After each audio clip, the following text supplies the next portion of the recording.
They made official approach.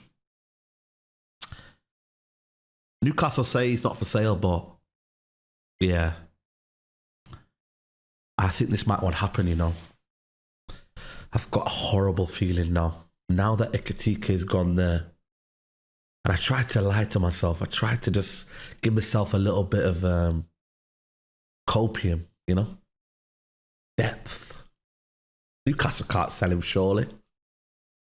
Newcastle won't sell him, I said this morning. But with Nunes leaving,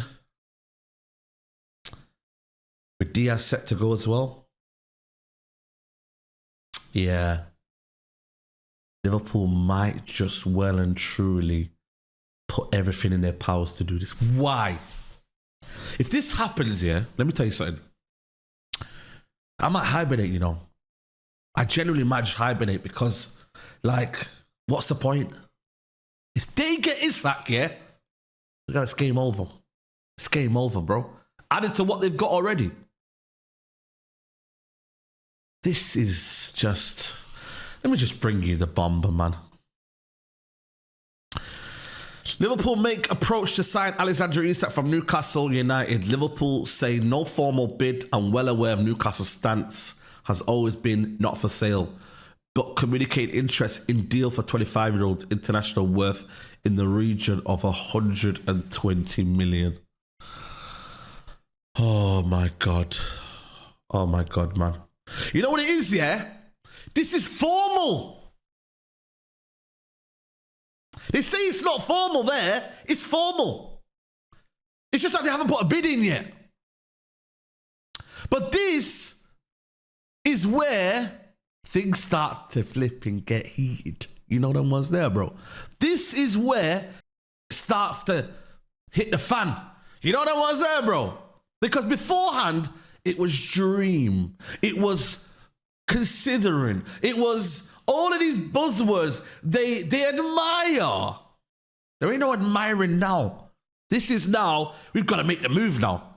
We've got 5 weeks left until the Premier League season. We need to make a move. That's what this tells me. And these Liverpool fans, man, you know what I mean? Grizz Khan, Hussam and all these guys, bro.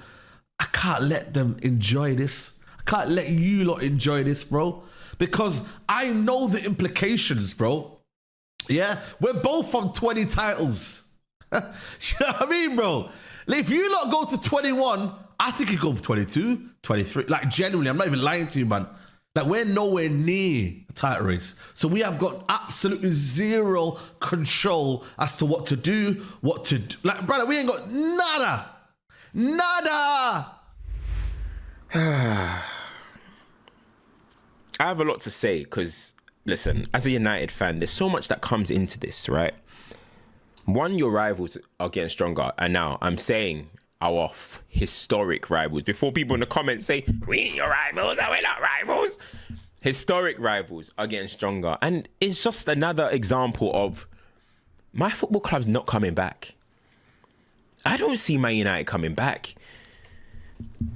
I'm going to talk about it more tomorrow in my weekly update about Man United, but this is the first time Man United have actually been poorer and worse than everyone else. Like, we've always usually had money to get out of it, but now we're poor. Liverpool have the funds to say world record, Premier League record fee. And you know what? I'm liking the look of this. That, yeah, let's do another Premier League record. They never used to flex like that. All of a sudden, they're taking TRT or whatever, these testosterone tablets or testosterone shots. I mean, they've always had a good frame. Liverpool have always had a good frame. You know, they got the bicep, they got that. But now all of a sudden, they're taking TRT and they're doing this and they're doing that and they're doing this and they're doing this and pushing out their lats. I know Michael Edwards and Richard Hughes are great businessmen, but did they bring peas with them too? Did they bring money with them? What's going on here? Where's this investment come from? FSG are like, yo, we've heard the noise about American owners. We're going to show levels. Todd Bowley's out here moving mad. They're like, yo, hold on a second. It's now become a competition. Don't worry about the Glazers. Them man are washed. The OGs are washed. But now you're looking at it and you're like, hold on. Top Bowley, he's around my level. You know, he owns the Dodgers. We got to start. And Cronkies are even looking at this like, yo, hold on. It's the battle of the Americans right now. Like, whoa, wait. I can't let this American shine on me. I can't let this Let's go Hermano for Hermano. Let's go. Let me not even going to say what I was about to say. But we're getting left behind. But let's talk about what Isak to Liverpool means. Listen, what Isak to Liverpool means is that Liverpool will win the Premier League, right? Let's just have it right. Liverpool will win the Premier League again. The first time they've ever done back-to-back. They will win the Premier League. I don't want anybody in my comment section today talking to me about how will it fit. Verts on the inside left. Isak up top, Mohamed Salah. Forget it. That's even a perfect pathway for when Salah wants to start bowing out. Because Salah will probably still go again this season. But then you still got Isak's only 25, I believe it is. 25, 26. That's a good, healthy age going forward. Florian Wirtz. When you have a player like Isak and you have Mo Salah, I already said with Mo Salah, just Mo Salah and Isak, and Wirtz there, it takes the pressure off how long Wirtz will need to adapt to the Premier League. It takes the pressure off. You don't have to worry because you got a Mo Salah. And now you're trying to add Isak to it? Huh? Isak to Liverpool. You lot doubted me, innit?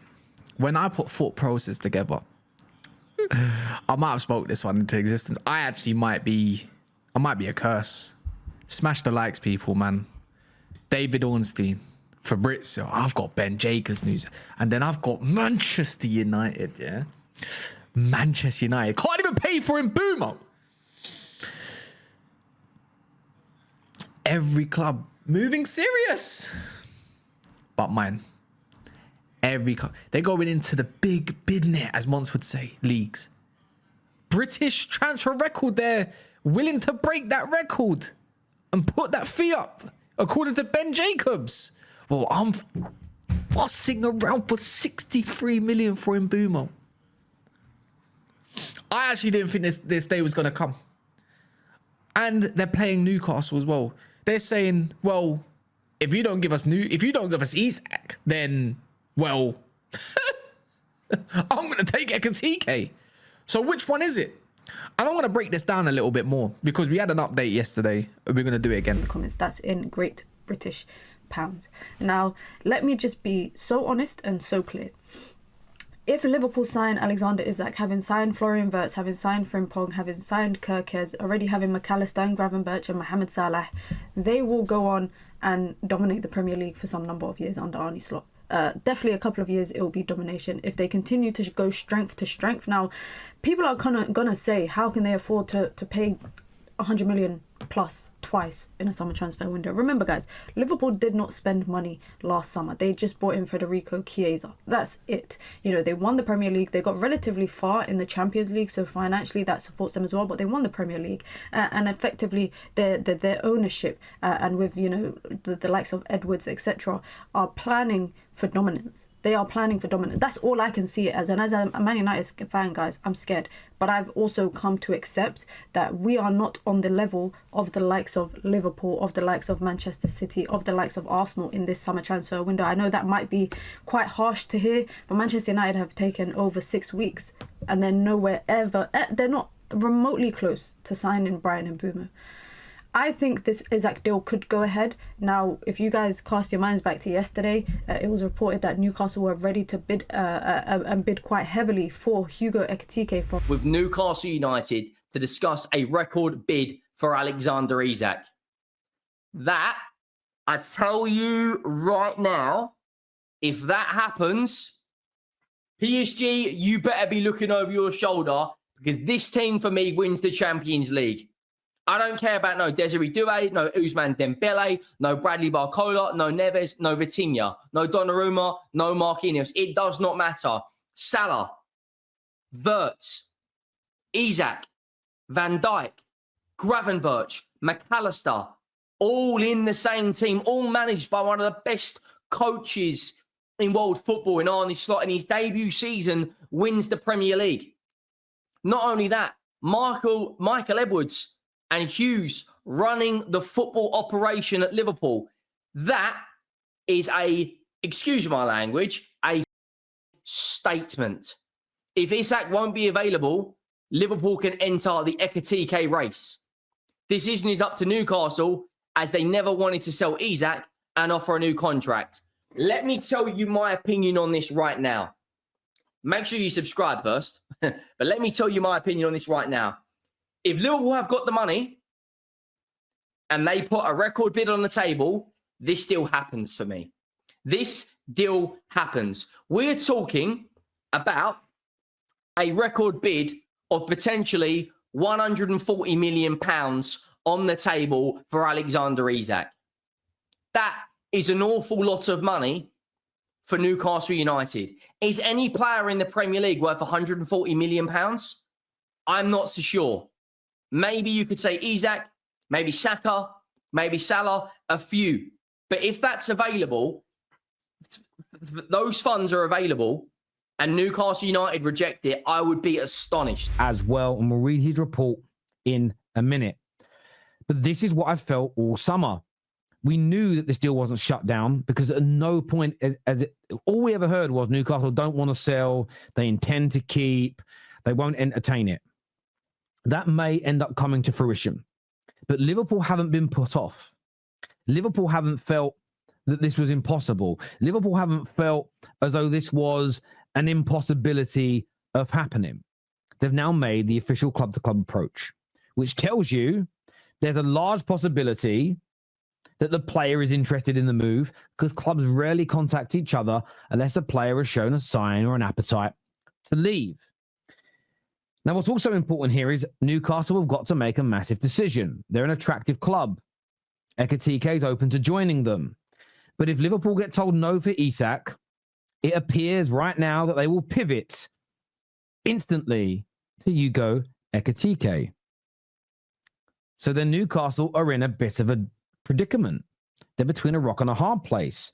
Do you sign the young, record-breaking, because it would be a record-breaking deal for Newcastle, new centre-forward that your fans have been fawning over for the past 24 hours, loving, excited by, infused by? Do you bring him in,